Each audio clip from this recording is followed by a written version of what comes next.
Okay, let's talk a little bit about how we handle unsigned and signed integers in the C language, which we'll be using in our first homework assignment.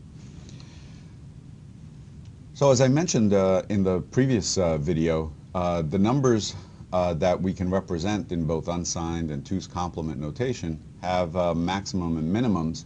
And what we have here is a table that shows what those maximum and minimum numbers are for various sizes of the word.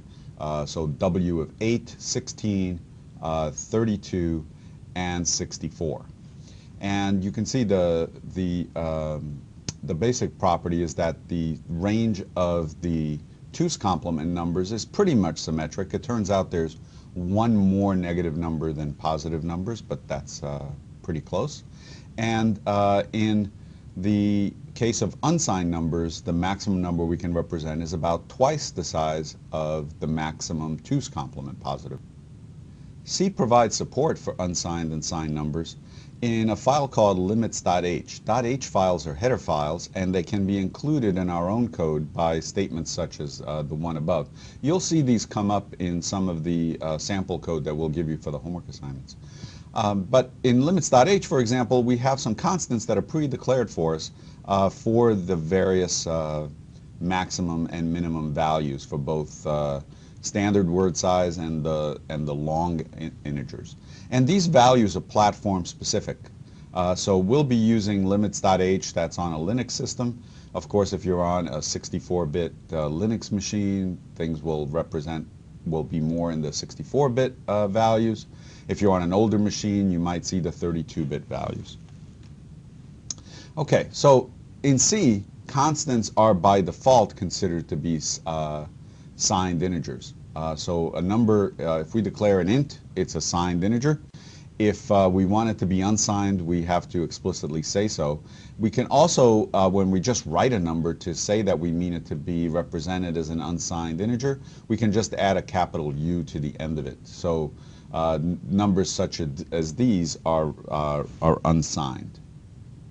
Okay, so in the C language, again, int is for integer, and that means a signed integer.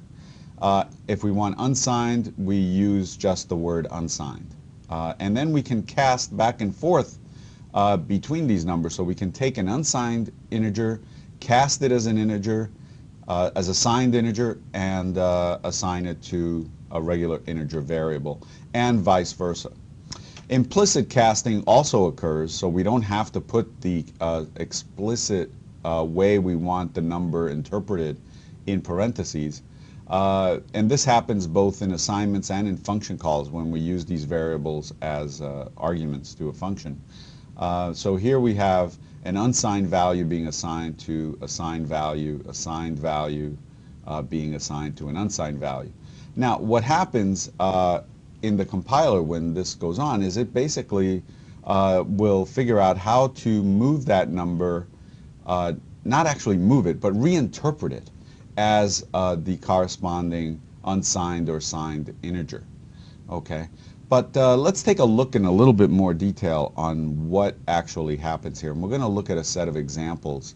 The key thing to remember is the bits are actually unchanged. We're just going to interpret them differently. Okay, so if you mix unsigned and signed values in a single expression, then signed values get implicitly cast to unsigned. So unsigned dominates, if you will. So let's take a look at what happens here in some examples. Suppose I have the constant 0, which is a signed value, and the constant 0u, an unsigned value. Well, these values are exactly the same, but they're both evaluated as if they were unsigned. In other words, this signed 0 is being reinterpreted as an unsigned number. Fortunately, 0 is all the bits are 0 in either case, so that's pretty straightforward to do. Let's take a look at the next one. -1 unsigned, I'm sorry, -1 signed and 0 signed. Well, in this case, both numbers are signed, so we will do the evaluation as signed numbers, and we would expect, in fact, the -1 to be less than interpreted as being less than the 0. In terms of the bit patterns here, though, remember the -1 is all ones. The 0 is all 0. but it's going to be interpreted as a signed value, so that first bit of the representation of -1 has that high negative weight, which will make it less than 0.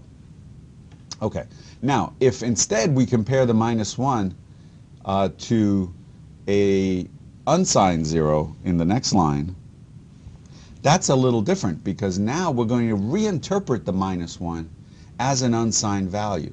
Well, all ones reinterpreted as an unsigned value is a huge number, because we lost that negative weight of that first most significant bit.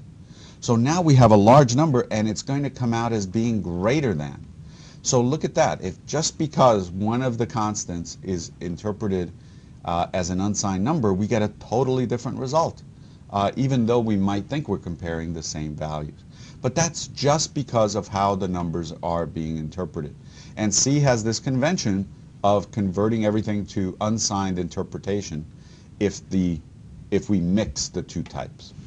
Okay, let's take a look at a different example in the next line. We're using here a large positive number as a signed integer and comparing it against a very small negative number. And here again, both are signed values. We'll interpret them as signed, and of course that large positive is greater. Now again, if one of them is interpreted in fact as unsigned, what happens? Well, that big negative number is also going to be converted to unsigned, and what does it become? It becomes an even bigger positive number.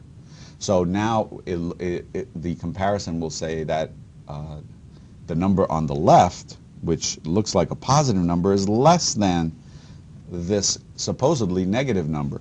But this negative number was reinterpreted as an unsigned value and turned into a big positive number. Okay, next example, -1 against -2, both signed. We would expect the -1 to be greater than the -2. In the next example, a -1 cast as unsigned, again yields a huge positive number.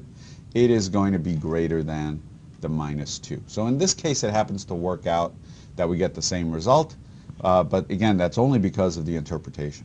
Okay, let's take a look at the last two lines. Here we have a large positive signed number compared against a large positive unsigned number.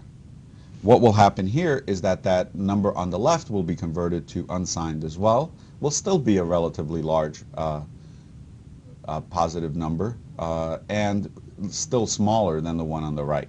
So here we would expect less than unsigned. Now, if instead we cast that unsigned number as an integer first, reinterpret the bits, well, that number turns out is just large enough to have that most significant bit set to 1. So when we interpret it as an integer, it's going to look like a negative number. And in this case, we would expect the opposite result when we compare them as signed values.